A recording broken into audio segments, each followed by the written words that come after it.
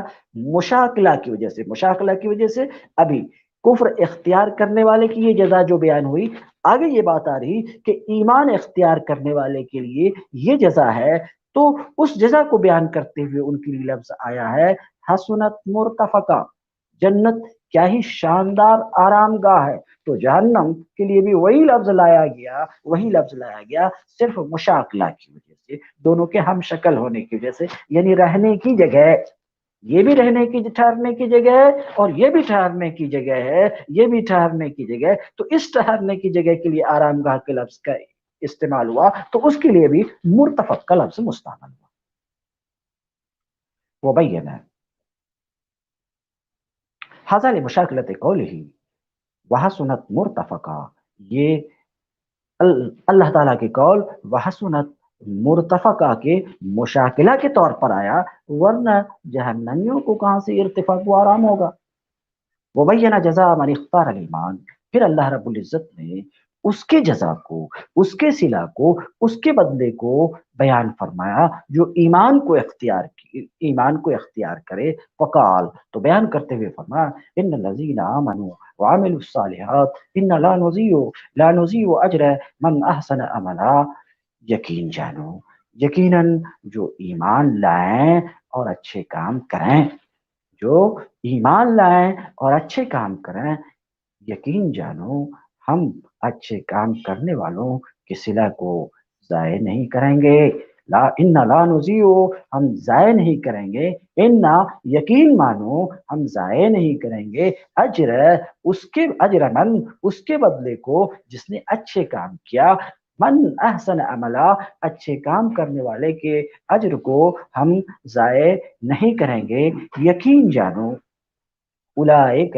لہم جنات عدن، ان نیکوکاروں کے لیے جنات عدن ہیں، بسنے کے باغات ہیں، ٹھہرنے کے باغات ہیں۔ کلام مستانف بیان للاجر المبہم، مفسر کہنا چاہتے ہیں کہ آیت کا یہ ٹکڑا اولئک لہم جنات عدن، نو کی زبان میں بولیں تو یہ جملہ، یہ کلام کیسا کلام ہے؟ تو کہتے ہیں جملہ مستانفہ ہے۔ جملہ مستانفہ کیا ہوتا ہے؟ جملہ مستانفہ وہ جملہ ہوتا ہے کہ ما سبق کے جملے میں کوئی وہم، کوئی شبہ پیدا ہوتا، تو اس شبہ کو دور کرنے کے لیے، یا کوئی سوال پیدا ہوتا، اس سوال کا جواب دینے کے لیے جو جملہ آتا ہے نحو کی زبان میں، اسے جملہ مستانفہ، اسے کلام مستانف کہتے ہیں۔ تو کیا کہہ رہے ہیں؟ اولئک لہم جنات عدن، ان کے لیے بسنے کے باغات ہیں، یہ جملہ مستانفہ ہے۔ جملہ مستانفہ کا مطلب یہ پچھلے جملے سے پیدا ہونے والے سوال کا جواب ہے۔ پچھلے جملے سے کون سا سوال پیدا ہوتا ہے؟ سوال یہ ہوتا ہے کہ پچھلے جملے میں کہا گیا لا نضیع اجر من احسن عملا، نیکوکار کے اجر کو ہم ضائع نہیں کریں گے، تو سوال یہ کہ اجر کو ضائع نہیں کریں گے، یہ بات مبہم ہے، وہ جو نیکوکار کا صلہ ہوگا وہ صلہ کیا ہے؟ تو اس کا جواب یہاں پر ہے صلہ جنات عدن ہے۔ کلام مستانف، یہ کلام مستانف ہے، یہ جملہ مستانفہ ہے، اجر مبہم کا بیان ہے۔ وَلَكَ أَن تَجْهَلَ، ایک تو نحوی اعتبار سے اس جملے کی یہ ترکیب ہو سکتی ہے، اس جملے کے بارے میں ایسا کہا جانا صحیح ہے کہ یہ جملہ مستانفہ ہے۔ ایک دوسری ترکیب بھی ممکن ہے جس کو مفسر بیان کر رہے ہیں، وَلَكَ أَن تَجْعَلَ إِنَّا لَا نُضِيعُ وَأُولَئِكَ خَبْرًا مَعَ، نحوی اعتبار سے مفسر کہتے ہیں کہ آپ ایسا بھی کر سکتے ہو، کیسا کر سکتے ہو؟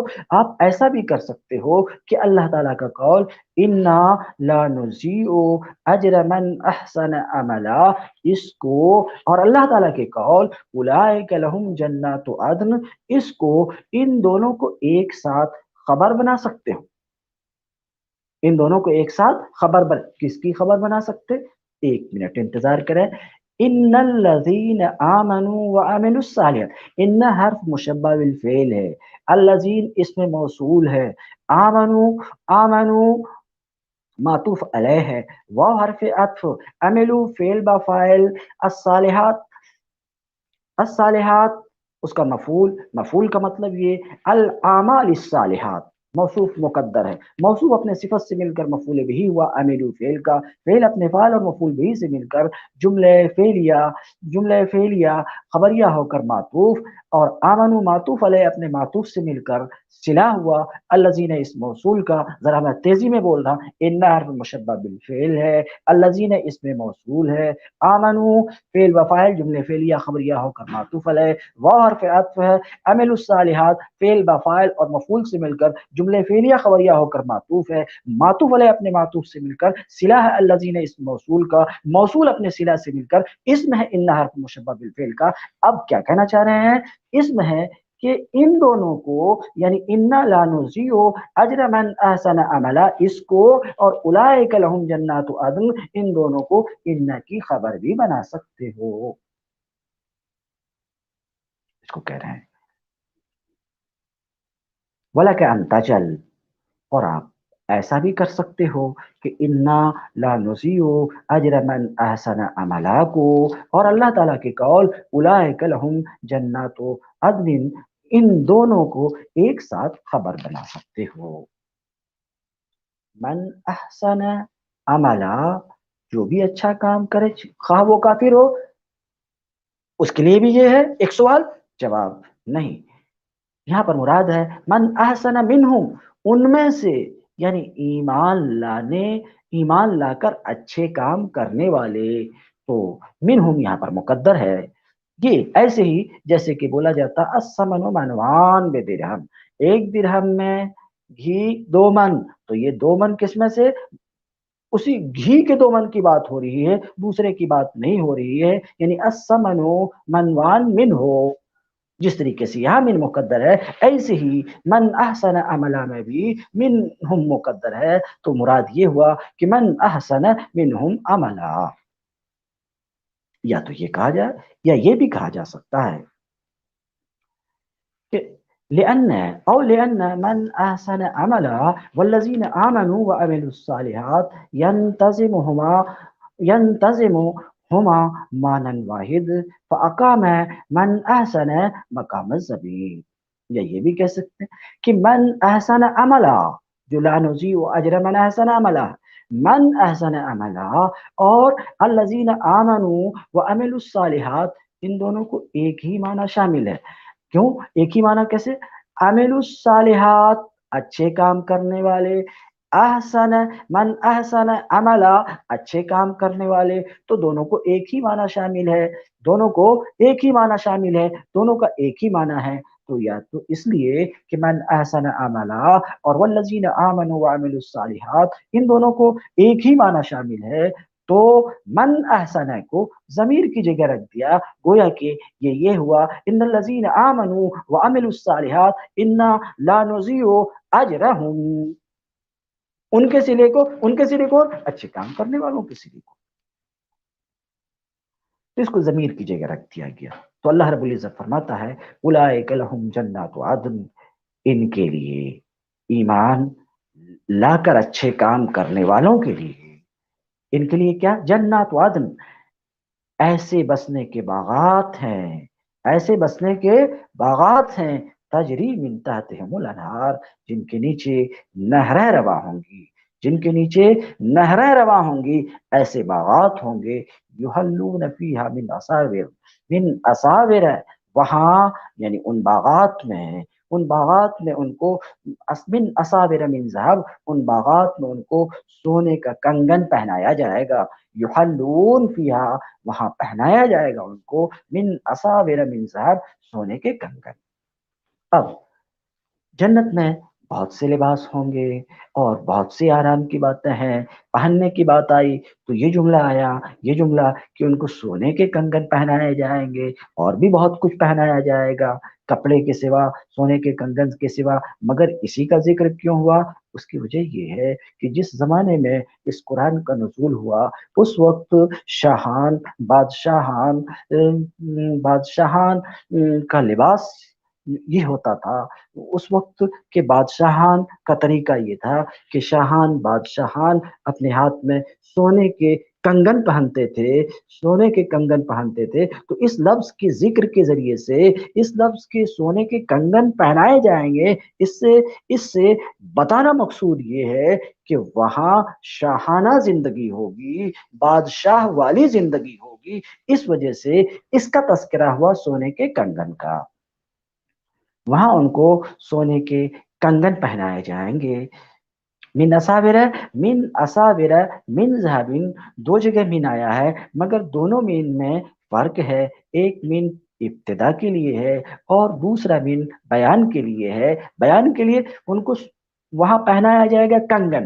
اب سوال یہ کہ وہ کنگن کس چیز کے ہوں گے؟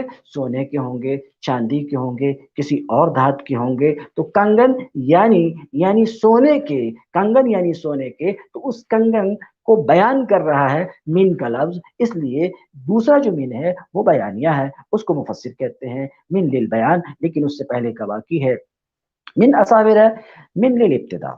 من اصابر میں جو من ہے ابتدا کے لیے ہے. سوال یہ کہ من اصابر من الاصابر کیوں نہیں کہا گیا؟ تو کہتے ہیں کہ اصابر کو نکرہ لایا گیا. اصابر کو نکرہ لایا گیا کیوں؟ اس کی وجہ آگے بتا رہے ہیں. پہلے اصابر کے لفظ کی تحقیق کرتے ہیں. اصابر ہے جمع اسورہ. اصابر کا لفظ یہ اسورہ کی جمع ہے. اسورہ کیا ہے؟ التی ہی ہے جمع سوار. یہ اسورہ سوار کی جمع ہے. مختصر لفظ میں اصابر جمع الجمع ہے، یعنی سوار کی جمع اسورہ ہے اور اسورہ کی جمع اصابر ہے. اب وہی سوال کہ اس کو نکرہ کیوں لایا گیا؟ کہتے ہیں لِإِبْهَامِ أَمْرِهَا فِي الْحُسْنِ. اس کو نکرہ لایا گیا اس لیے کہ حسن میں اس کا معاملہ مبہم ہے، کہ کس قدر حسین ہوگا وہ مبہم ہے. اس کو بتانے کے لیے اسے معرفہ نہیں، وہ معلوم نہیں ہے کہ کتنا کیسا حسین ہوگا، وہ مبہم ہے، وہ مبہم رکھا گیا ہے.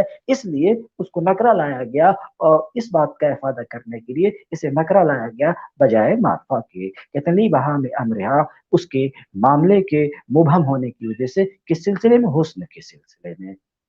من ذهب، سونے کے. تو وہاں ان کو سونے کے کنگن پہنائے جائیں گے. وَيَلْبَسُونَ ثِيَابًا خُضْرًا مِنْ سُنْدُسٍ وَاسْتَبْرَقٍ. اور وہاں وہ باریک ریشم اور اطلس و دیبا کے سبز رنگ کے کپڑوں میں ملبوس ہوں گے. یلبسون پہنیں گے باریک ریشم اور اطلس و دیبا، اطلس و دیبا کے سبز رنگ کے کپڑے. کیا کہتے ہیں؟ ہر لفظ یہاں پر واضح ہے. یلبسون پہنیں گے وہ، ثیابن ثوب کی جمع ہے کپڑے، خضرا سبز رنگ کے کپڑے پہنیں گے. من سندس، یہ سندس کیا ہے؟ تو اس کا لغوی معنی بتاتے ہیں کہ باریک ریشم. سندس کا معنی ہے باریک ریشم. اور استبرق کا معنی جس کو ہم نے اطلس و دیبا کہا، یہ استبرق کیا ہے؟ تو اس کا معنی بیان کرتے ہیں موٹا ریشم. تو معنی یہ ہوا کہ جنتی جنت میں باریک ریشم کے کپڑے بھی پہنیں گے، موٹے ریشم کے کپڑے بھی پہنیں گے. مفسر کہتے ہیں کہ دونوں قسموں کے درمیان جمع کیا جائے گا. ایسا ہو سکتا ہے کہ ایک وقت میں باریک ریشم کا کپڑا ہو، ایک وقت میں موٹے ریشم کا کپڑا ہو.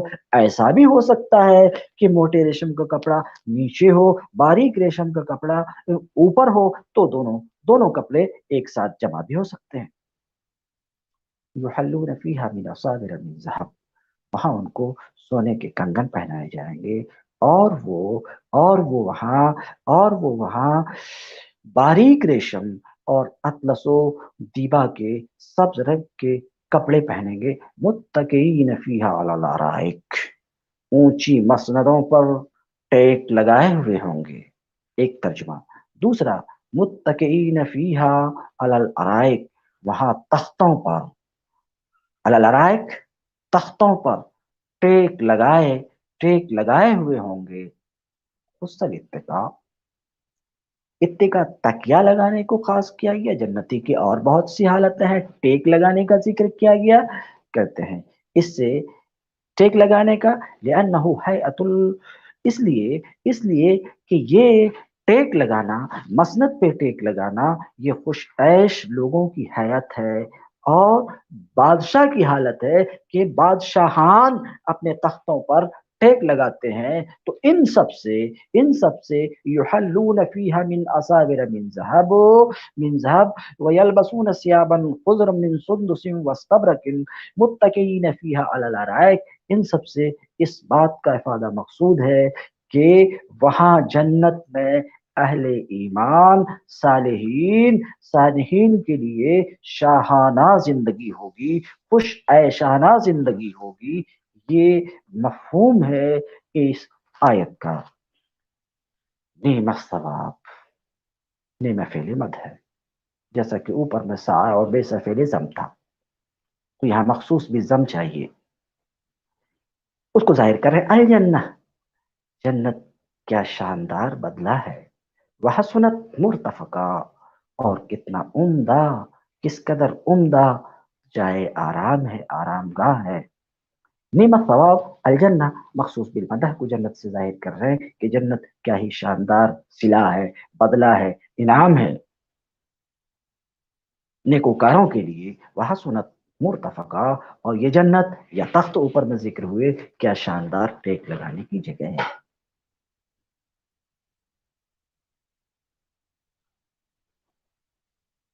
وَاضْرِبْ لَهُمْ مَثَلَ الرَّجُلَيْنِ، ان کے سامنے ایک مثال پیش کیجیے۔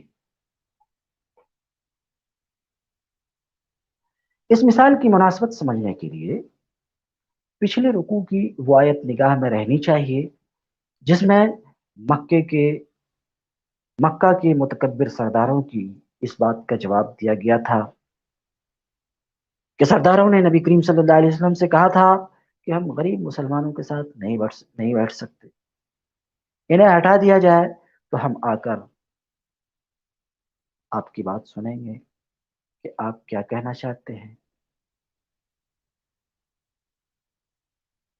ایسا سرداروں نے کہا تھا، اس کا جواب ما سبق میں دیا گیا۔ اب اس مثال کو سماعت فرمائے، اللہ رب العزت فرماتا وَاضْرِبْ لَهُمْ مثلا، ان کے سامنے ایک مثال پیش کیجیے۔ رجلین، دو آدمی تھے، کہاں؟ اس کی تفسیر آ رہی بنی اسرائیل میں۔ مفسر کیا کہتے ہیں؟ وَاضْرِبْ لَهُمْ مثلا اے مثل حال الکافرین والمومنین بحال رجلین، کافروں اور اہل ایمان کے حال کو دو شخص کے حال سے مثال بیان کیجیے۔ کافروں کے حال، کافروں اور مومنین کے حال کی تمثیل پیش کیجیے دو شخص کے حال سے۔ یہ کون دو شخص؟ اس کی تفصیل آ رہی ہے۔ وَكَانَ أَخَوَيْنِ فِي بنی اسرائیل، یہ دو شخص بنی اسرائیل میں بھائی تھے۔ کانا اخوین، بنی اسرائیل میں دو بھائی تھے جن میں سے ایک کافر تھا، اس کافر کا نام قطروس تھا، اور دوسرا بھائی مومن تھا، اس کا نام یہوذا تھا۔ قیل، ایک قول یہ کہ یہ وہی دونوں بھائی ہیں جن کا وصافات میں اللہ تعالیٰ کی اس قول قال قائل منہم انی کان لی کرین میں ذکر ہے، یہ وہی دونوں بھائی ہیں۔ بہرحال بنی اسرائیل میں دو بھائی تھے۔ ورثا من ابیہما ثمانیۃ آلاف دینار، یہ دونوں بھائی اپنے باپ کی طرف سے 8,000 دینار کے وارث ہوئے۔ مفسر کیا کہنا چاہ رہے ہیں کہ اب ان کے والد کا انتقال ہوا تو انتقال کے بعد میراث میں ان دونوں بھائیوں کو 8,000 دینار ہاتھ آئے، دینار سونے کا سکہ۔ یہ دونوں اپنے والد کی طرف سے 8,000 دینار کے وارث ہوئے۔ فجعلها شطرین، تو دونوں بھائیوں نے ان 8,000 دینار کو دو حصوں میں بانٹا، یعنی ایک بھائی کے لیے 4,000 دینار اور دوسرے بھائی کے لیے 4,000 دینار. فاشترى الکافر ارضا بألف دینار. تو کافر بھائی نے 1,000 دینار کے عوض یہاں ایک زمین خریدا. ہماری دنیا میں کافر بھائی نے 1,000 دینار کے عوض ایک زمین خریدا. قال المومن. تو مومن بھائی نے کہا اللہم ان اخی اشترى ارضا بألف دینار. اے اللہ میرے اس بھائی نے 1,000 دینار کے عوض ایک زمین خریدی ہے. وَأَنَا أَشْتَرِي مِنْكَ أَرْضًا فِي الْجَنَّةِ. اور میں تجھ سے جنت میں ایک زمین خریدتا ہوں 1,000 دینار کے عوض. اتنا کہہ کر کے وَتَصَدَّقَ بِهِ. اس نے 1,000 دینار کو صدقہ کر دیا. ثم بنى أخوه دارا بألف. فقال. پھر اس کے بھائی نے 1,000 دینار خرچ کر کے ایک گھر کی تعمیر کی. فقال.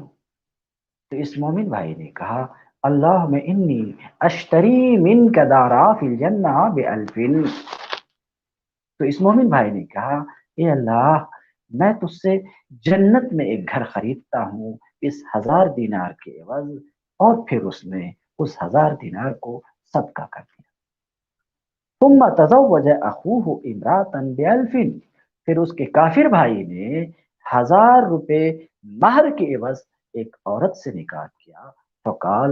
تو اس مومن بھائی نے کہا اللہم انی جعلت الفا صداقا للحور. اے اللہ میں نے 1,000 دینار حور کا مہر قرار دیا. ثم اشترى اخوه خدما ومتاعا بألف دینار. پھر اس کے بھائی نے نوکر چاکر سازو سامان 1,000 دینار کے عوض خریدا. ثم اشترى اخوه. پھر اس کے بھائی نے خریدا خدمتگار. خادم کی جمع خدم. پھر اس کے بھائی نے خریدا خدمت گزار اور دوسرے مال و اسباب 1,000 دینار کے عوض. فقال. تو اس مومن بھائی نے کہا اللہم انی اشتریت منک الولدان. اے اللہ میں نے تجھ سے غلمان خریدے. میں نے تجھ سے دائمی رہنے والے غلمان خریدے 1,000 روپے کے عوض. وتصدق به. پھر اس نے 1,000 روپیہ نہیں 1,000 دینار کی بات چل رہی 1,000 دینار کے عوض فتصدق به. تو اس نے 1,000 دینار صدقہ کر دیا. پھر کچھ دنوں کے بعد ثم اصابته حاجہ. پھر اس مومن بھائی کو مجبوری لاحق ہوئی، محتاجگی آئی، ضرورت پیش آئی. اصابته حاجہ اسے ضرورت پیش آئی مومن بھائی کو. وجلس لأخیہ علی طریقہ فمر به. چنانچہ وہ اپنے بھائی کے انتظار میں اس کے آنے کے راستے کے پاس بیٹھا. مومن بھائی فمر به. تو اس کے کافر بھائی کی گزر ہوئی اس کے پاس سے اپنے نوکر چاکر کے ساتھ. وتعرض له. تو یہ مومن اپنے کافر بھائی کے درپے ہوا طلب کیا کچھ. فطردہ. طرد یطرد دھتکارنا. تو اس کافر نے اپنے مومن بھائی کو دھتکارا. ووبخہ علی التصدق بمالہ. دھتکارا اور اپنے مال کے صدقہ کرنے پر ڈانٹا ڈپٹا زجر و توبیخ کی.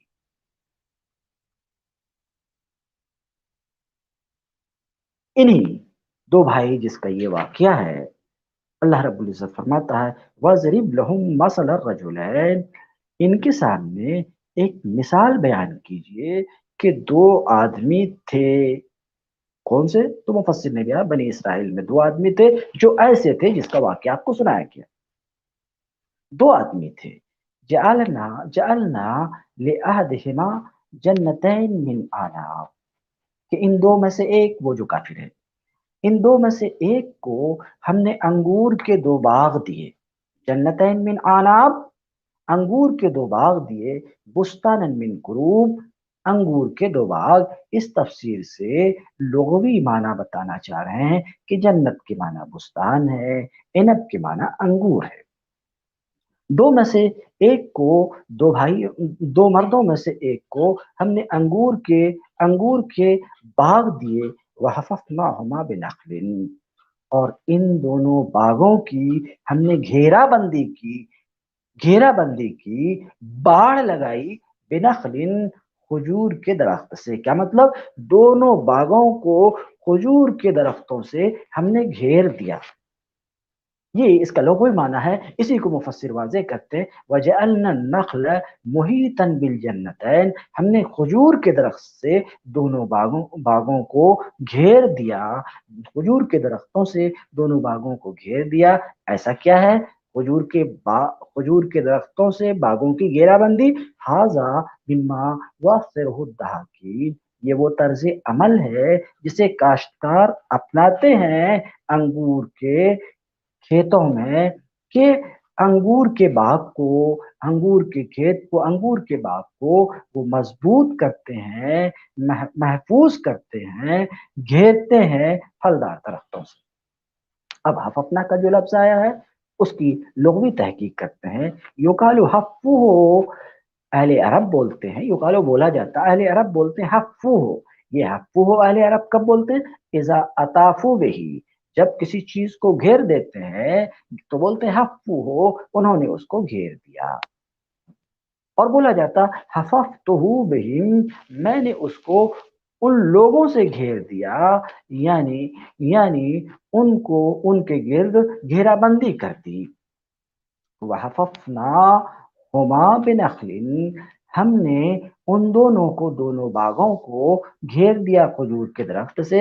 کہتے ہیں حففنا یہ متعدی ہے ایک مفعول کی طرف، یعنی حفہ کا لفظ متعدی پر ایک مفعول ہے، مگر یہاں پر نخل دیکھ رہے ہیں دوسرا مفعول، تو اس کا جواب یہ ہے کہ لازم بھی با کے ذریعے سے متعدی ہو جاتا، جیسے جاء زید، زید آیا، جاء فعل لازم ہے، فعل لازم وہ فعل ہوتا جو تنہا فاعل پر پورا ہو جاتا، مفعول کا محتاج نہیں ہوتا ہے، وہ فعل لازم ہے۔ مگر فعل لازم بھی با کے ذریعے سے متعدی ہو جاتا ہے، جیسے جاء زید، جاء بزید، زید کو لایا۔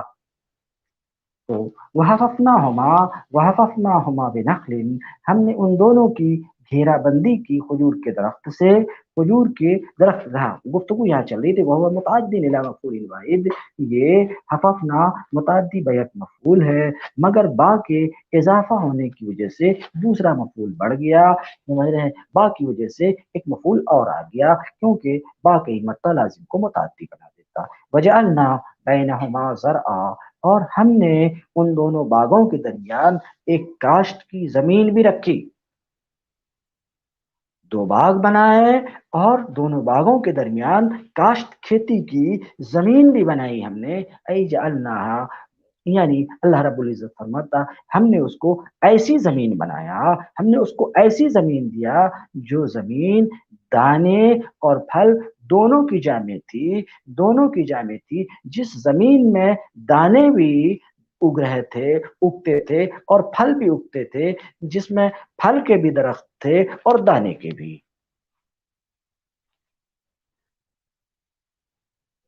اللہ تبارک تعالیٰ نے اس زمین کو آباد کرنے کی صفت اس طریقے سے بیان فرمائی کہ یہ زمین آپس میں ایسی ملی جلی ہوئی ہے کہ بیچ میں کوئی قاطع، کوئی رکاوٹ پیدا کرنے والی چیز نہیں ہے، ماشکل الحسن، شاندار صورت اور عمدہ ترتیب کے ساتھ۔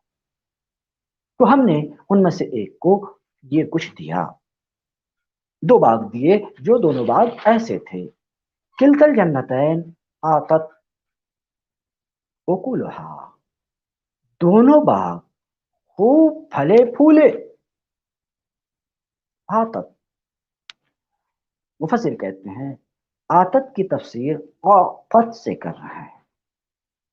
یہ کیا ہے؟ اصل میں عطا یاتی آنا اور آتا یاتی باب افعال سے، جب یہ باب افعال میں تو لانا دینا، تو کہنا چاہ رہے ہیں کہ یہاں پر آتت، آتت کے معنی میں ہے دینا کے معنی میں ہے، دونوں باغ دیے اوکولہا، اوکولہا اپنے پھل، دونوں باغ خوب پھلے پھولے، تو آتت آتت کے معنی میں ہے۔ اب ایک سوال کا جواب دے رہے ہیں، وہ یہ کہ کلتل جنتین مبتدا ہے، آتت اس کی خبر ہے، مبتدا مثنیٰ ہے، خبر واحد ہے، حالانکہ مبتدا خبر میں افراد تثنیہ میں بھی مطابقت ضروری ہے، وہ یہاں پر نہیں ہے۔ اس سوال کا جواب دے رہے ہیں، حاصل جواب یہ کہ کلتا اپنے معنی کے اعتبار سے مثنیٰ ہے، مگر لفظ کلتا کا مثنیٰ نہیں واحد ہے، تو آتت کا حمل کلتا کے لفظ پر ہے، لہذا آتت درست ہے۔ ہاں اگر اس کا حمل معنی پر ہو تو پھر آتتا ہوگا، اور دونوں ہی درست ہے۔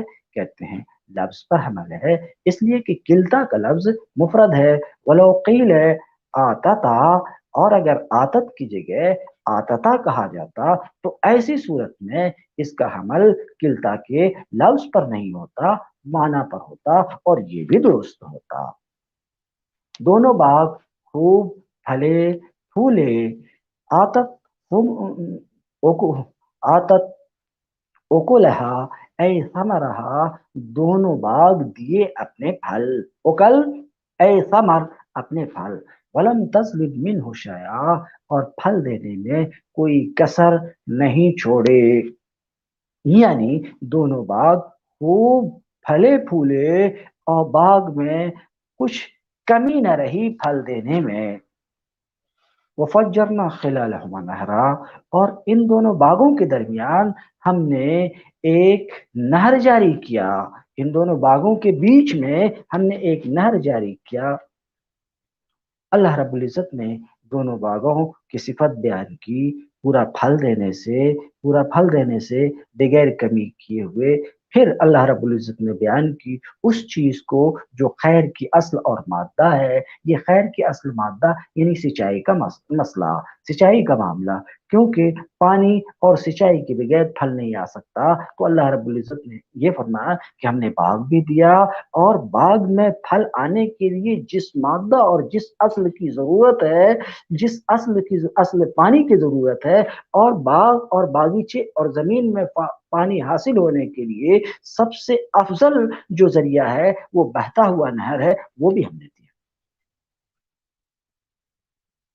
وکان لہو ثمر، یہ دو باغ جس کو ہم نے دیا، کانا لہو، اس کو ہا کی ضمیر صاحب جنتین کی طرف پلٹ رہی ہے، یعنی ان دونوں باغ والے کانا لہو ثمر، اور اس کے پاس یعنی دو باغ والے کے پاس کانا ثمر، قسم قسم کے مال تھے، یعنی باغ کے علاوہ اور کئی قسم، انواع من المال، تو ثمر یہاں پر صرف مال کے معنی میں نہیں ہے بلکہ قسم قسم کے مال کے معنی میں۔ یہ کس طریقے سے؟ تو مصنف کہتے ہیں وکان لہو ثمر، اور اس کے پاس قسم قسم کے مال تھے، من ثمر مالہ، یہ ثمر مالہ سے مشتق ہے، یہ اس وقت بولا جاتا جب کسی کے پاس مال بہت ہو۔ کانت لہو الی الجنتین الموصوفتین، کانت لہو الی الجنتین الموصوفتین، یعنی اس کے پاس یہ موصوفہ ذکر کردہ دو باغات کے سوا اور ڈھیر سارے مال تھے، سونے سے، چاندی وغیرہ سے، اس کے پاس دوسرے قسم کے مال بھی تھے۔ فقال لصاحبہ وهو يحاور، یہ سب کچھ پا کر اس نے، جس کو یہ سب کچھ ملا تھا، یہ سب کچھ پا کر ایک دن وہ اپنے ہمسائے سے بات کرتے ہوئے بولا، قال لصاحبہ وهو يحاورہ، وہ اپنے صاحب سے بات کرتے ہوئے کہا، انا اکثر منک مالا واعز نفرا، میں تم سے زیادہ مالدار ہوں، میں تم سے زیادہ مالدار ہوں، اور تم سے مضبوط نفری رکھتا ہوں۔